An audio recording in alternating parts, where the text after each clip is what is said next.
Mas... e no caso de Lúcifer e os anjos caídos? Essa é uma boa pergunta também. Eles tinham um livre-arbítrio?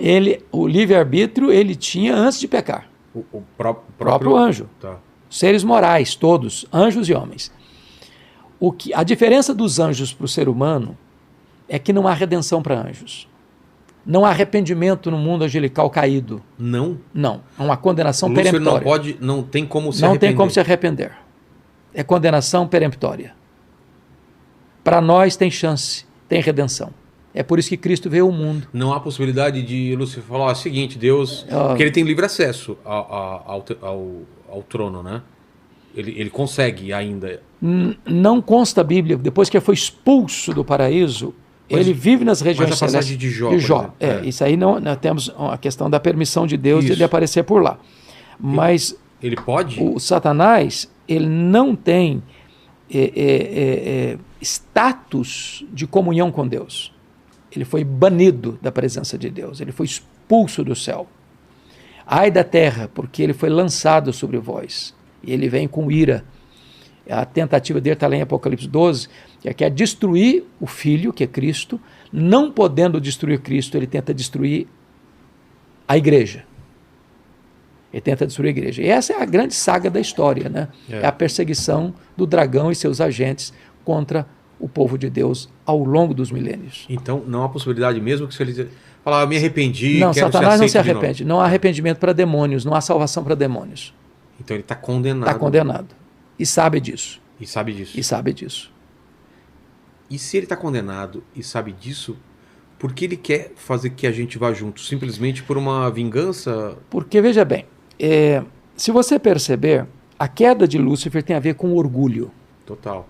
A queda do homem tem a ver com orgulho. Porque qual foi a proposta de Satanás para o homem? Você vai ser igual a Deus. Coma desse fruto e... Você vai ser igual a Deus.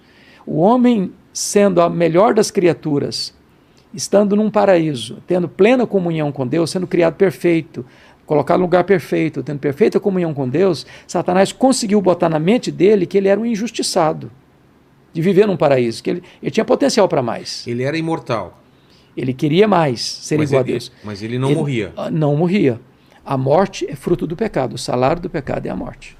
E por que Deus colocou a morte no ser humano? Porque essa foi a sentença. No dia em que dela comeres, certamente morrereis. E aqui você faça a seguinte pergunta. Mas ele não morreu. Não morreu. Como assim? Então tem 3 tipos de morte. A palavra morte, tanto no hebraico quanto no grego, significa separação. Tá. Então, existe a morte espiritual, existe a morte física, existe a morte eterna. A morte espiritual é essa separação do homem de Deus agora, que pode ser revertida com a conversão.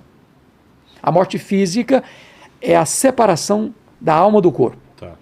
Deus que acontece quando a gente morre aqui. Morre aqui. Então, você não é um corpo que tem uma alma, você é uma alma que tem um corpo. Certo. Seu corpo não sobrevive sem a sua alma, mas a sua alma sobrevive sem o seu corpo. E a alma, quando você morre, ela é ligada ao corpo espiritual, ou não? Então, o que acontece? Vamos falar de uma pessoa salva em Cristo Jesus. Quando a pessoa morre, está lá em 2 Coríntios 5,8, morrer é deixar o corpo e habitar com o Senhor. Filipenses 1,23, morrer é partir para estar com Cristo, o que é incomparavelmente melhor. Então, quando um cristão morre, a alma dele é aperfeiçoada e já entra no céu, consciente. O corpo que foi feito pó, é pó, volta ao pó. O espírito volta a Deus que o deu. Certo. Então, isso é a morte física. O que é a morte eterna? Ou a segunda morte? É quando esse indivíduo que tinha morte espiritual e durante o período da vida dele, do berço à sepultura, ele não se arrependeu, ele não creu, ele então morre sem chance de arrependimento, que não tem como reverter esse quadro depois da morte. Não tem salvação depois da morte. Não tem missa de 7º dia, não tem reencarnação, não tem qualquer coisa que se possa fazer para alguém que já morreu para reverter. A sentença está lá em Hebreus 9:27. Ao homem está ordenado morrer uma só vez, vindo depois disso o juízo. Então aí a pessoa é banida para sempre da presença de Deus. Isso é morte eterna, é condenação eterna. E quem morreu antes de Jesus? Boa pergunta. Se sacrificar por todos nós? Essa é uma excelente pergunta. Essa é uma excelente pergunta. Porque teve uma galera que morreu antes, né? Grande, hein? Muito. Os profetas, né? E tudo mais. Excelente pergunta, Vilela. Veja bem, a Bíblia apresenta Jesus como um único Salvador. Não há salvação em nenhum outro nome, está lá em Atos 4,12. Em nenhum outro nome dado entre os homens pelo qual importa que sejamos salvos. Como é que foram salvos as pessoas que viveram antes de Cristo? Olha, a figura de Cristo é a figura central de todo o Antigo Testamento. Então, eles creram no Cristo que havia de vir, no Cristo da promessa. O Cordeiro. O Cordeiro. Então, Jesus é a semente da mulher que esmagou a cabeça da serpente. Jesus é o descendente de Abraão, em quem são abençoadas todas as famílias da terra. Jesus é representado pela coluna de nuvem, pela coluna de fogo, representado pelo maná que caía do céu, pela água que brotava da rocha, representado pelo Cordeiro da Páscoa, representado pelo tabernáculo, representado pelo templo, pelas festas, pelos sacrifícios, pelo sábado. Tudo era sombra dele, ele é a realidade. Então, os que viveram antes de Cristo creram no Messias que havia de vir, no Cristo da profecia. Hoje, nós cremos no Cristo da história, no Cristo que já veio, que se encarnou há 2000 anos, na pessoa de Jesus de Nazaré. E as pessoas que não têm acesso a esse conhecimento? É uma boa pergunta. Aliás, isso é bom de pergunta, viu? Obrigado. Fazendo isso daqui já faz um tempo. Tá vendo, Paquito? Tá vendo? Bom de pergunta, menino, viu? Concorda também, Paquito? Eu não concordo muito bem, não, mas vou deixar assim. Tá certo. Então, veja bem. Repete a sua pergunta. Se as pessoas que não têm acesso... Não têm acesso. Vamos falar, povos indígenas no meio do mato, um outro povo, ou os antigos mesmo que não tiveram contato nenhum. Veja bem, então vamos pegar duas coisas soleníssimas, está em Romanos. Ou mesmo e outro caso que deve ser diferente, uma criança que morre antes de ter a chance de... Essa pergunta é boa, guarda, porque ela depois, tem outro contexto. Tá. Por favor, excelente pergunta. O que a Bíblia diz? Não é especulação humana, não é opinião minha. Tem na Bíblia. Isso é resposta, isso é profecia, é palavra de Deus. Então está em Romanos o seguinte, que aquele que mediante a lei pecar, mediante a lei será julgado. Quem sem lei pecar, sem lei perecerá. Preste atenção nisso. A lei é o quê? A lei é a verdade de Deus, é a palavra de Deus. Então, quando você conhece a palavra de Deus, você vai ser julgado mediante a palavra de Deus. Agora, a ignorância não é uma porta secundária de salvação. Se fosse, talvez a melhor estratégia missionária do mundo era manter todo mundo na ignorância. Exato. Aí a Bíblia diz o seguinte, que Deus encarregou a nós de irmos ao mundo todo, a todas as etnias, até os confins da terra, pregando a toda criatura. Quem crer e for batizado será salvo, quem não crer será condenado. Então, a Bíblia diz mais, que se você como atalaia não avisar ao ímpio, ele morrerá na sua impiedade, mas Deus cobrará das nossas mãos o sangue dele. Mas ele está condenado? A ignorância não é um caminho para o céu. Mas e aí? Aí é injusto. Veja bem, a responsabilidade é da igreja. É por isso, Vilela, que a igreja tem uma responsabilidade vital de fazer missões. Então, não há... Preste bem atenção na lógica das Escrituras.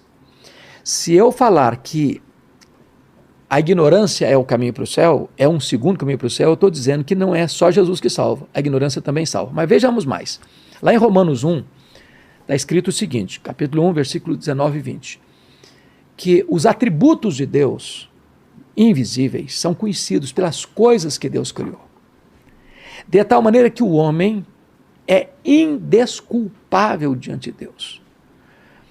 Está lá em Romanos também que Deus colocou dentro de você e de mim, de todos nós seres humanos, um tribunal moral. Deus se revelou de 4 maneiras.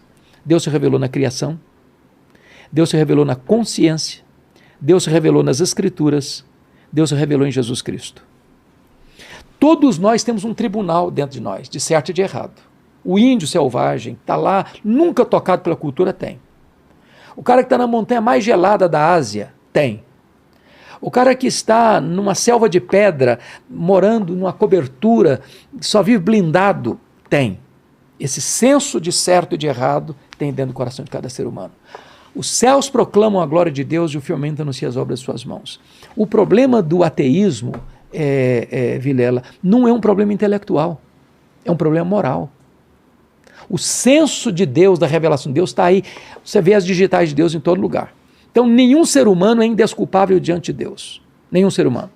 E, não obstante, porém, é que a revelação é suficiente para responsabilizá-lo. Mas é preciso do Evangelho, a revelação especial, para levá-lo à salvação. Mas ele sempre vai ter revelação de Jesus, ou ele pode ter uma revelação do Criador? Ele pode morar no meio do mato e achar aquilo é uma coisa de um Criador, teve uma mão, teve isso. E ele pode se converter para isso. Mas ele não faz ideia de Jesus. Não, veja bem, essa revelação natural, diz Romanos 1, versículo 20, que ela é suficiente para tornar esse homem... Ah, é? Posso ler? Pode, claro. Então vamos dar uma olhadinha aqui, Romanos 1, versículo 20, olha o que está escrito. Está escrito o seguinte, olha que coisa interessantíssima. Aqui, ó, versículo... Vou começar com 18, porque pega o contexto. A ira de Deus se revela do céu contra toda impiedade e perversão dos homens que detêm a verdade pela injustiça. O que ele está dizendo é que existe impiedade e perversão. Impiedade é pecado em relação a Deus e perversão é pecado em relação aos homens. Tá. Um é problema religioso, outro é problema moral. Que detém a verdade pela injustiça. Qual a ideia aqui de deter no grego? A ideia de que o homem, conhecendo a verdade, essa verdade ele não quer para ele, porque ele não quer mudar a vida dele, não quer mudar a conduta dele, ele quer continuar o caminho dele. Então ele pega essa verdade e sufoca essa verdade, como que matando por sufocamento, por afogamento. Pela injustiça. Porquanto o que de Deus se pode conhecer é manifesto entre eles, porque Deus lhes manifestou.